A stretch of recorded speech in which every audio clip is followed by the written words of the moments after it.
Bienvenue dans Hors Frontières, le podcast qui donne la parole aux expatriés français en Catalogne et plus si affinité. Et si partir vivre ailleurs, c'était bien plus qu'une installation dans un nouvel environnement. Ici, on découvre comment l'expatriation transforme une vie. Chaque semaine, on parle de parcours inspirants, de chocs culturels, de virages à 180, d'amour, de doutes et de fou rire. Et toutes ces décisions qui sont de vrais sauts dans le vide, avec ou sans filet. Vous allez entendre des parcours hors normes, des récits de vie sans filtre et des témoignages qui bousculent les idées reçues.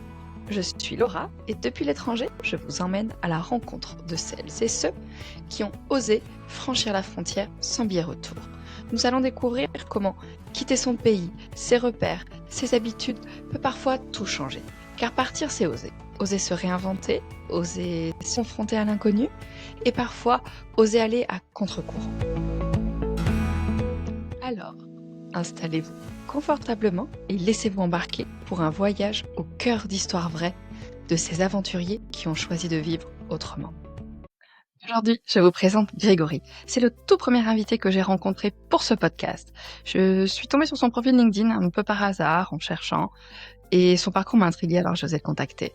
Et très vite, on s'est retrouvés à discuter par téléphone, une vraie conversation, simple, directe, comme si on se connaissait depuis longtemps en fait, très fluide. Grégory, c'est quelqu'un de vrai, de réfléchi, d'aventurier aussi. Il a quitté la France pour Barcelone il y a plus de 25 ans, entraîné par son expérience au Club Méditerranée à cette époque qui ne se raconte pas. Il est parti. Il est revenu, il a fondé sa famille, créé son entreprise. Bref, un parcours très très riche, fait de choix forts, de résilience aussi, de fêtes. Je vous laisse découvrir son histoire et plonger avec nous dans le Barcelone d'il y a plus de 2 décennies, celui des débuts, des rêves. Un immense merci pour ta confiance. C'est parti pour un invité et un interview très spécial. Depuis notre conversation au téléphone, j'ai vraiment hâte d'en savoir plus parce que j'ai eu quelques brides seulement de ce beau parcours, d'autant plus que j'ai carte blanche. Parti. Premier point, vraiment se découvrir, comprendre le contexte. Est-ce que tu étais dans une famille d'expats? Est-ce que vous voyagez beaucoup? Quel était le contexte familial dans lequel tu as grandi? On n'était pas du tout dans une famille d'expats, hein. Le fruit de l'expatriation en Espagne, c'est un désir, depuis assez jeune d'aller vivre en Espagne, on va dire, et une expérience, très jeune d'un déplacement à Madrid qui s'est avéré être un déplacement plutôt festif que de travail. J'étais, récemment diplômé de l'école hôtelière de Paris. On avait l'opportunité à 18 ans de partir à Madrid. On est parti dans une famille d'accueil avec un copain de l'école hôtelière pour aller travailler. Le travail s'est terminé, on va dire, dans un aspect plutôt festif qu'autre chose. Quant à la famille, non, pas du tout, pas du tout. Mes parents ma mère est mère au foyer, mon père est travailleur dans le secteur du bâtiment. J'ai été élevé à Paris jusqu'à l'âge de 25 ans quand je suis parti. C'était les vacances dans le sud de la France. C'est une vie très commune à tout Parisien. Il n'y avait aucune prédisposition pour passer 25 ans en Espagne dans le cadre familial. Non, aucune. Mmh. Est-ce que tu étais un enfant qui aimait l'aventure, qui aimait sortir des sentiers battus ou pas forcément? J'étais pas forcément prédisposé à sortir des sentiers battus. Et pourquoi l'Espagne? C'était par rapport à l'école hôtelière, c'était organisé comme ça ou c'était vraiment toi, au plus profond, qui avait envie de l'Espagne et pourquoi? Je pense qu'il y a un phénomène certain, c'est-à-dire que je me rappelle depuis très très jeune, très curieux là, on dirait une session psychologique, mais bon, j'ai un souvenir assez flagrant de très jeune de souffrir beaucoup des conditions climatiques de Paris, le manque de soleil, le manque de vie extérieure. Je pense que c'est le point d'ancrage. Et du coup, après cette aventure à Madrid, tu rentré en France, t'es resté? Et je suis rentré en France et je te dirais qu'il y a une certaine forme de déclic. J'ai eu la chance de travailler pendant 1 an et demi au Club Méditerranée et automatiquement, les opportunités de déplacement sont importantes dans des laps de temps. À cette époque, on parle de 1996. À cette époque, c'était extrêmement facile de pouvoir aller d'un point A à un point B et à un point C. Et je te dirais que ça a encore accentué le fait de vouloir aller vivre en Espagne. Le contact avec l'ambiance Club Med à cette époque qui était encore quelque chose d'extrêmement festif et avec une certaine identité des années 80 encore. Tu as eu cette époque Club Med où tu as beaucoup bougé si je comprends bien et ensuite à quel moment tu t'es établi en Catalogne et pour quelles raisons? Bah, écoute, c'est très simple, comme je te dirais que sur 28 kilomètres sur Paris, ça a été un peu un choc. C'est-à-dire sortir du contexte Club Med, revenir à Paris, c'était extrêmement compliqué. Et ça a clairement provoqué en moi, bah, le fait de vouloir repartir et retrouver, cette ambiance que j'avais connue pendant 1 an et demi, tout en gardant l'empreinte un peu qu'il y avait en moi d'aller vivre en Espagne. Oui, ça a été un moment assez compliqué. Quand on a 20 ans, 22 ans, 23 ans, on se cherche toujours un peu. Donc, il y a eu un moment de réflexion. Oui, il y a eu des moments de doute de la jeunesse. L'opportunité a fait, j'ai eu la chance de rencontrer quelqu'un d'une grosse structure hôtelière, qui m'a mis clairement le pied à l'étrier en 3 semaines de temps, on va dire. Et j'ai pu partir à Barcelone en sous-direction hôtelière il y a de ça 25. Et tu te rappelles de la préparation, des papiers, du départ, au moment de faire ses affaires, de prendre le train, sachant que potentiellement on reviendra pas? Ou c'était peut-être même pas un sujet pour toi parce que tu avais déjà énormément bougé? Tu te rappelles là de ce moment charnière où tu es parti? Oui, il y a eu 2 déplacements. Il y a eu 2 déplacements. C'était curieux d'ailleurs que tu me poses la question. Il y a eu 2 déplacements en train. Un premier pour aller prendre contact et un deuxième définitif avec ma valise. Et je me rappelle, moi c'est assez curieux de te faire part cette anecdote, c'est-à-dire que le départ définitif, mis à part la curiosité qu'à cette époque, le Paris-Barcelone, on le faisait encore à Talgo, c'était pratique, c'était le train de nuit, et c'était une ambiance assez sympathique. Oui, les trains couchettes à l'ancienne avec le wagon restaurant, voilà, c'était curieux, curieux. Et ce qui m'interpelle le plus, je te dirais que c'est le fait sur le départ définitif. Ouais, il y a plusieurs facteurs, mais il y a quelque chose qui me revient à l'esprit. C'est le fait, le jour de mon arrivée à Barcelone pour le départ définitif. Il y avait eu un attentat à Barcelone et je me suis retrouvé en face d'une effervescence à la station de Sens et ça m'est toujours resté. Ça revient. C'était quel attentat? En quelle année? C'était en 2000, décembre 2000, sauf erreur de ma part. Faudrait que je vérifie les dates. Décembre ou janvier 2001, c'était les terroristes d'État qui avaient assassiné un guardia civil, très proche de la station de Sens. Arrivait dans un contexte de ville en choc. Quand tu es arrivé, est-ce que c'était ce dont tu t'attendais? Est-ce que tu as eu des surprises? Et comment s'est passé l'installation les premiers mois? Oui, j'ai eu des surprises. Un, parce que la personne qui m'a donné mon opportunité m'a clairement pris pour mes capacités de gestion, mais pas pour mon espagnol flagrant. C'est-à-dire que j'ai pas eu trop le choix de rapprendre l'espagnol dans un temps record. J'ai été tout de suite mis dans le bain dans la partie opérative et au contact des gens. Je te dirais que j'ai pas eu trop le choix d'apprendre extrêmement rapidement l'espagnol. C'est la meilleure manière d'apprendre très vite quand on n'a pas le choix et que c'est de la survie. C'était une question de survie, exactement. Tu as étudié à ce moment-là ou c'est juste, sur le terrain ou, le Ça a soir chez été, toi avec les ressources? ça a été clairement que sur le terrain. Dans ces cas-là, ça va très, très vite. C'est de l'immersion totale, hein, totale. Et tes équipes, c'était des Catalans ou c'était plutôt des personnes qui parlaient entre eux espagnol? Qui parlaient quelle langue? L'équipe de direction était un Catalan et une Anglaise. Cette époque-là, il y avait 2 Françaises, ouais, 2 Françaises, et le reste de l'équipe était des castellano-catalanes hablantes. Donc il y avait un mélange. D'accord, d'accord, donc et comment tu t'es sentie dans cette ville? Tu as directement senti que tu y passerais 25 ans? Bah, écoute, ouais, c'est une bonne question.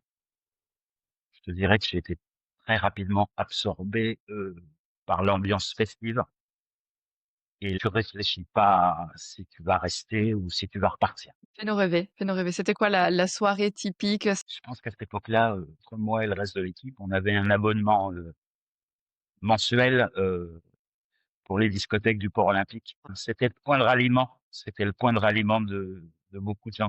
Et bah, quelques années plus tard, c'était toujours le point de ralliement en 2009 aussi.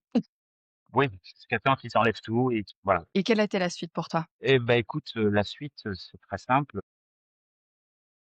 Une rencontre, tu te poses la question de savoir qu'est-ce que tu vas faire, débouche sur le fait que, bah, notre rencontre fonctionne, un an passe, une proposition pour partir en Angleterre se présente et au final, part en couple avec ma compagne de l'époque, 1 an et demi en Angleterre, dans la même chaîne hôtelière, donc D'accord. ce qui coupe un peu le cap Barcelone, non pas par obligation, mais par opportunité. Cette époque-là, je pense que si je pars en Angleterre, je vais parvenir. Et il y a une espèce de cassure. C'est-à-dire que tu te poses la question, vais-je revoir l'Espagne? Ni elle ni moi, on s'est adapté à l'Angleterre. Et on a eu l'opportunité de, on a eu l'opportunité de continuer à faire une carrière en Angleterre et on l'a pas accepté. Au bout d'un an et demi, on est revenu à Barcelone. Qu'est-ce qui faisait que l'Angleterre, c'est pas un endroit pour vous 2? Le temps, l'énergie que transmettent les gens, c'est complètement différent. Tout est différent, le sens de l'humour, la manière de vivre, les timings, la manière de faire la fête aussi pour avoir eu une expérience aussi en Angleterre. C'est vrai que, la manière dont on s'amuse, ce qui nous amuse est aussi a aussi une empreinte culturelle et c'est vrai qu'en Angleterre est très, très différent de l'Espagne. Donc l'ambiance et la météo ont fait que vous avez préféré, repartir sur l'Espagne. Vous avez atterri, à Barcelone aussi cette fois-ci? On est revenu à Barcelone, D'accord, toujours dans l'hôtellerie? tourné dans le secteur hôtelier pendant 2 ans. Une opportunité s'est présentée de monter une agence de voyage. D'accord. Et heureusement et malheureusement, parce que je te parlerai peut-être après du contexte, en final, on a été, quasiment 7 ans à la tête de cette agence de voyage. Du coup, 2 choses. Premièrement, d'un point de vue, perso, revenir à Barcelone, cette fois-ci dans une vie plus de couple que de jeune qui sort, c'était comment du coup? Il n'y a pas eu de problème majeur. On s'est C'était installé, plus c'était complètement naturel, on s'est installé, on a acheté un appart, à cette époque-là, tout était beaucoup plus facile que maintenant. cette agence de voyage, du coup, c'est venu comment? Comment ça s'est monté? Eh ben, écoute, c'est le fruit d'une réflexion personnelle, sur le fait qu'à cette époque-là, beaucoup de Français venaient en Espagne. Et quand tu dis une rencontre, c'est-à-dire qu'il y a, en plus de vous 2, il y a eu d'autres associés, non? Non, c'est le fruit d'une rencontre avec un groupe de gestion de Pamplonne, avec une personne, une figure, assez spéciale qui était autour de ce groupe de gestion, avec qui j'ai extrêmement accroché. Ouais, tout a évolué d'une manière, singulière. Et il y a eu un mariage, il y a eu un enfant, donc tout s'est déroulé de manière, très rapide. Et c'est comment du coup d'accueillir un enfant, avec, des parents de nationalités différentes dans ce contexte de Barcelone? On va dire que je vais essayer de te le détailler en plusieurs phases, c'est-à-dire que heu indéniablement, tu perds ton identité personnelle, c'est-à-dire que tu es obligé de t'adapter. Bah, je pense qu'on est plus centré en tant que Français sur l'éducation, pas sur l'éducation stricte, mais sur quelque chose de carré, protecteur, on va dire, sans rentrer dans plus de détails. Et en Espagne, c'est une éducation un peu plus libre. Et nous, on est plus sur les normes du cadre, une éducation, des règles et cetera. Et c'est vrai qu'ici, je trouve qu'on est plus sur, vivre, avec ses enfants au milieu qui font totalement partie de la vie de manière très naturelle. Et c'est en effet un point qui est très, très différent, je trouve, entre ici et la France. Je te rejoins totalement sur ce point. Bah, voilà. Je pensais que j'allais dire une grosse bêtise et je vois que j'ai quelqu'un qui partage mon opinion. Donc c'est formidable. Mais c'est tout ce qui est ce podcast, parce qu'il y a plein de choses qu'on pense, qu'on ressent et on croit être tout seul et en fait, on est tellement nombreux à vivre la même chose et c'est vrai que quand on se retrouve en tant que Français par ici, on blague, on rigole, on peut enfin jouer avec des mots et des expressions. On rentre pas forcément directement dans des questions, bah, relativement intimes, hein, et du coup, c'est tout l'objet de ce podcast. Et à la maison, comment c'est d'être, entre plusieurs cultures, plusieurs langues? Bah, écoute, ma vie de couple a débouché sur un divorce. À la maison, tu as 2 formes d'éducation différentes. C'est pas évident. Ça peut créer des tensions. S'il y a des couples mixtes, qui nous écoutent, est-ce qu'il y aurait des petits points que tu vois que tu pourrais donner en conseil? Mmh. Vivez votre vie sans l'influence des familles respectives. Voilà. Très bon conseil. Très bon conseil parce que, je trouve aussi que le rapport, entre beaux-parents, parents, enfants est assez différent ici. Donc c'est vrai que c'est un bon point Un garçon. et du coup avec ton fils, tu lui as toujours parlé français? J'ai vécu une époque un peu compliquée au début. J'étais pas été capable de prendre l'initiative de lui parler de manière de lui parler en français, dès le départ. Moi, j'étais toujours été en immersion complète, c'est-à-dire que j'ai pas forcément eu, de contact, extrêmement direct et extrêmement constant avec la communauté, mis à part une ou 2 personnes. Moi, j'ai vraiment vécu en immersion complète sur toutes ces années. Donc au début, je ne lui ai pas parlé français et je te dirais qu'il y a eu une période de refus du français où j'ai consulté avec un psychologue spécialiste à cette époque-là pour essayer de comprendre un petit peu et on m'a expliqué qu'il y avait, chez certains enfants, une période de refus. S'ils n'avaient pas initié de manière immédiate et au final, de manière assez impromptue, toute la situation s'est débloquée et le petit, à cette époque-là, du jour au lendemain, il s'est mis à construire des phrases. Il s'est créé sa propre identité francophone et tout est sorti dans une espèce de claquement de doigts. Bravo, félicitations à vous 2. Est-ce qu'avant, pour que tu entendais déjà beaucoup parler français, même si tu lui parlais pas? Et je pense que c'est surtout ma femme de l'époque qui m'a boosté en me disant, «Mon garçon, il serait peut-être temps que tu parles français à ton fils». Et ça, je l'en remercie. D'un point de vue, carrière professionnelle, donc tu as eu cette agence, qui était une expérience d'entrepreneur. Est-ce que tu as des conseils, des choses, qui t'ont énormément surpris sur le fait d'entreprendre, ici en Espagne? À cette époque-là, c'était assez très simple de monter une société.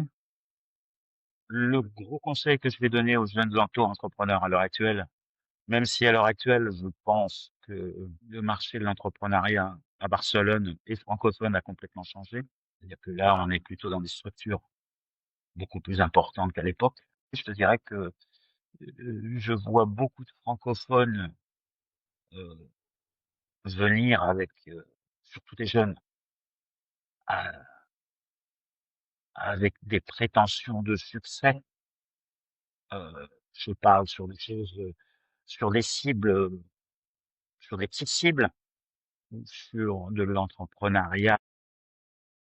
J'ai pas de conseils à donner parce que je pense que le monde a changé énormément. À l'heure actuelle d'aujourd'hui, je pense qu'il est très difficile de prétendre être auto-entrepreneur sans avoir des ressources suffisantes ou l'appui d'un mentor pour pouvoir initier quelque chose.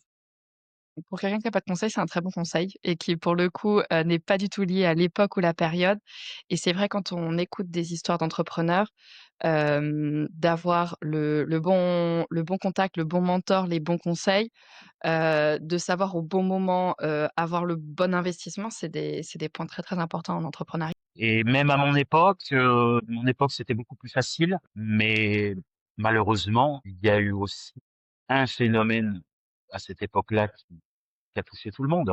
C'est la crise de 2008. La crise de 2008 en Espagne a tout cassé, on va dire. Et comment tu l'as vécu, du coup, cette crise de 2008 quand elle a commencé? Comment toi tu l'as ressenti? Est-ce que tu as eu directement des inquiétudes ou au contraire tu t'imaginais pas du tout? Quels ont été l'impact sur ton business, sur toi?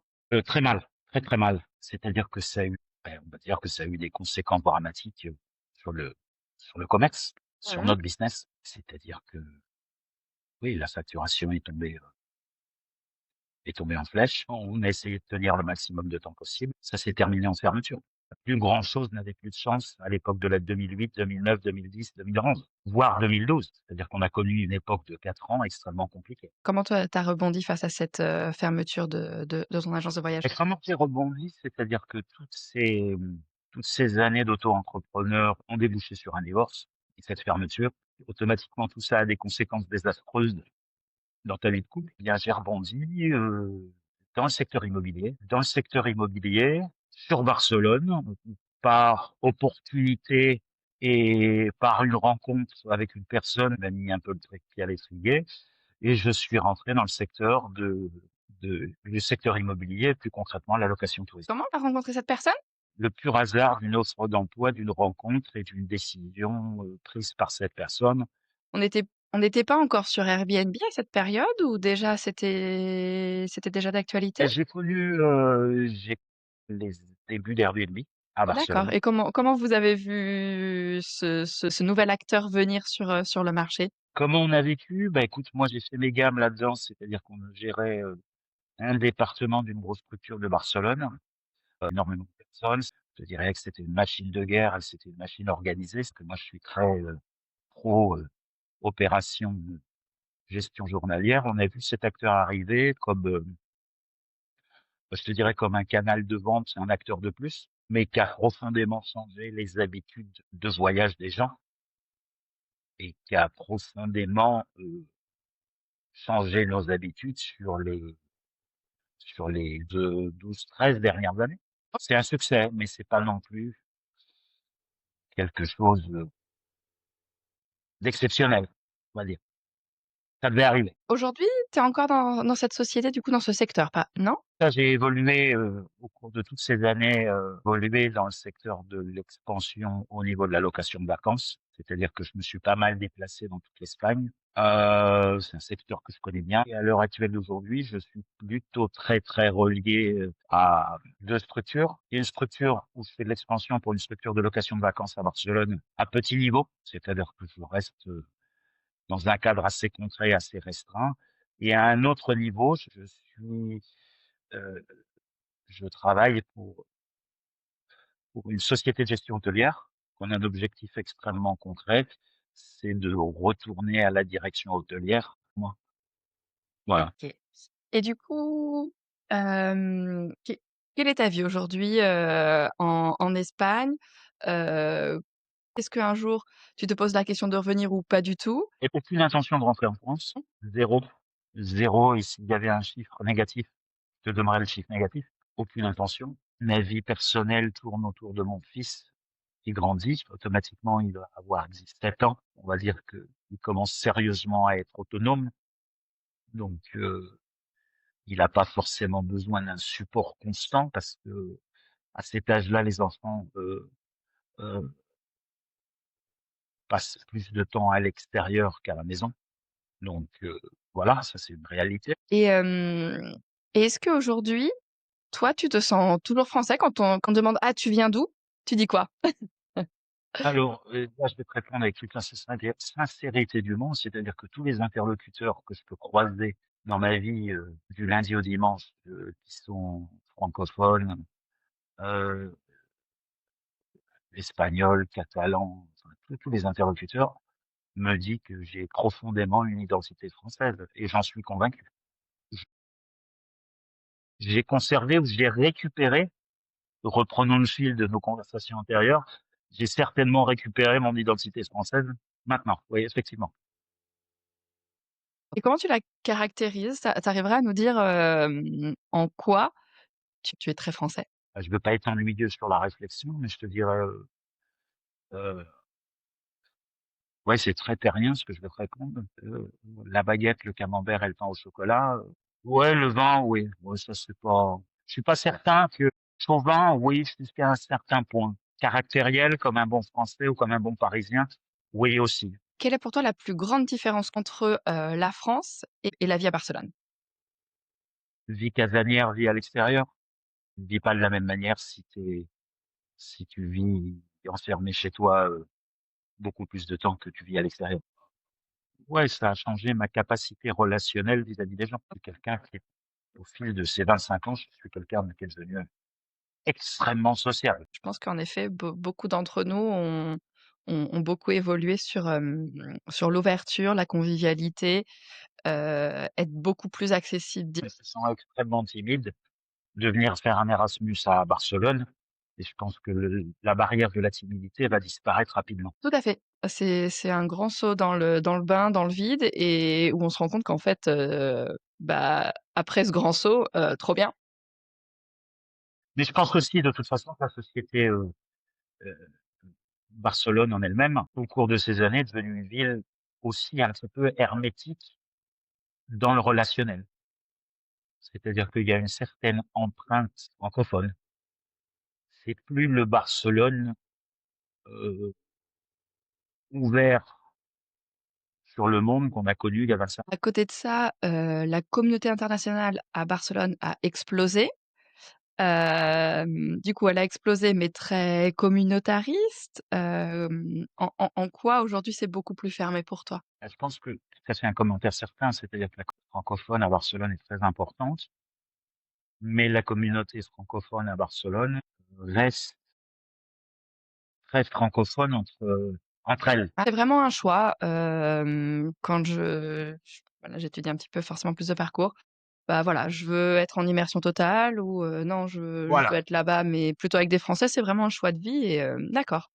Et c'est vrai qu'à Barcelone, on a vraiment, les 2 options totalement possibles. On peut être en totale immersion, comme on peut faire sa vie 100 avec que des Français parce qu'on est très, très nombreux. D'accord. Pour revenir à l'empreinte, oui, oui, je pense que la société, ouais, la ville de Barcelone est devenue un petit peu à hermétique au monde, mais indéniablement, c'est aussi le fait que c'est une ville qui a de gros problèmes d'accueil de tourisme. Il y a une série de facteurs qui jouent pas en sa faveur. Donc ça aide pas non plus. Est-ce que tu pourrais nous expliquer du coup, je dévie totalement, mais j'adore, c'est intéressant.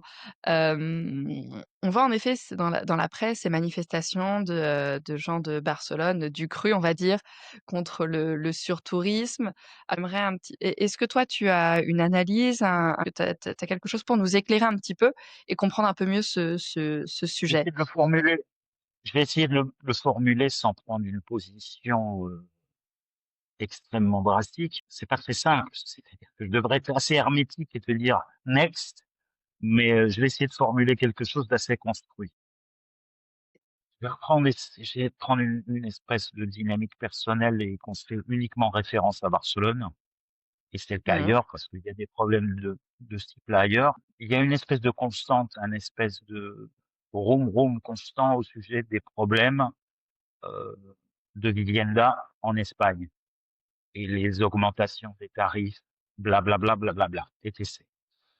Heu, il y a une réalité factuelle à l'heure actuelle, c'est-à-dire que Barcelone et sa province absorbent une quantité très, très importante de gens sur toute l'année. Barcelone a une Mmh. success story au niveau touristique très importante. Plus ça va, plus il y a de gens. Mmh, totalement. Il y a eu un facteur socio-économique important qui a changé les habitudes des gens aussi, c'est le Covid. Le Covid a transformé la, la manière de fonctionner de beaucoup de sociétés européennes et a créé, entre parenthèses, le digital nomade. Qui dit digital nomade, surtout un profil, on va dire,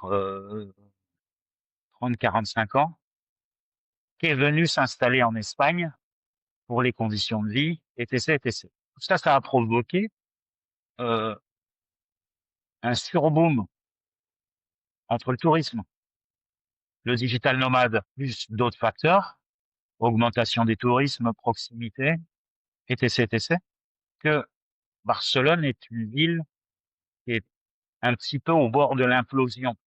C'est-à-dire qu'il y a beaucoup de gens partout, à toute heure.